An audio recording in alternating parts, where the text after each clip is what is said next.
There is a man in the Bible most people never notice. He appears for only 2 verses. 2 verses. That's it. Yet something happened to him that millions of believers spend their entire lives praying for. God answered him. Completely.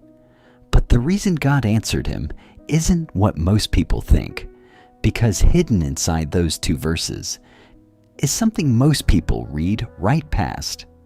And if you stay with this video until the end, you'll understand why that same kind of answer is still possible today. Imagine every person you meet calling you pain. Every introduction, every conversation, every time someone says your name, it reminds you of suffering. That was the world Jabez was born into. In ancient culture, your name wasn't just identity. It was an expectation, direction, a label that followed you everywhere you went, and Jabez carried a name that meant sorrow. Before he ever made a decision, before he ever built anything, before he ever had a chance to prove who he was, life had already defined him. And maybe that's not as distant as it sounds, because even if nobody speaks it out loud over you, there are other names people carry. Not enough. Behind, stuck, forgotten. Failure. Names that slowly shape how you see yourself until you start believing them without even realizing it. And that's where most people stop growing. They live inside the label. But Jabez didn't stay there. Something inside him refused to accept it. Something shifted before anything changed outside.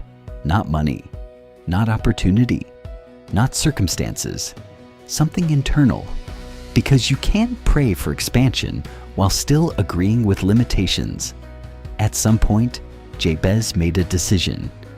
This is not how my life will be. That decision mattered more than anything that came after it, because prayer doesn't start with words.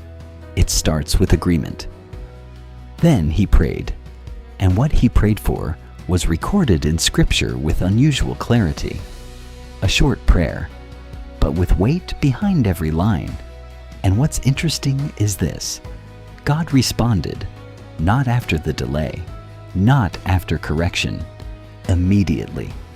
That detail alone changes everything, because it tells us something about alignment, not just words. Let's slow this down, because inside this short prayer are 4 requests that reveal how transformation actually works. First, bless me indeed. Not vague favor, not general improvement, but real undeniable blessing, the kind that shifts direction, the kind that changes outcomes, the kind that cannot be explained away as coincidence. Then he says, enlarge my territory. This is expansion, capacity, opportunity, influence.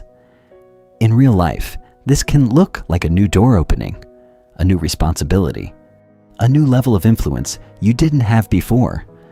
But expansion without preparation becomes pressure. So he continues, let your hand be with me.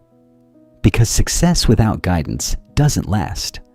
More opportunities without wisdom becomes overwhelming. More growth without direction creates collapse.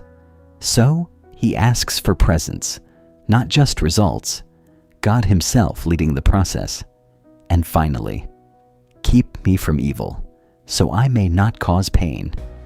This is deeper than most people realize, because Jabez understood something important. If you carry unresolved pain into new territory, you don't leave it behind. You repeat it. So this final request is protection, not just from harm outside, but from becoming someone shaped by the wrong things inside.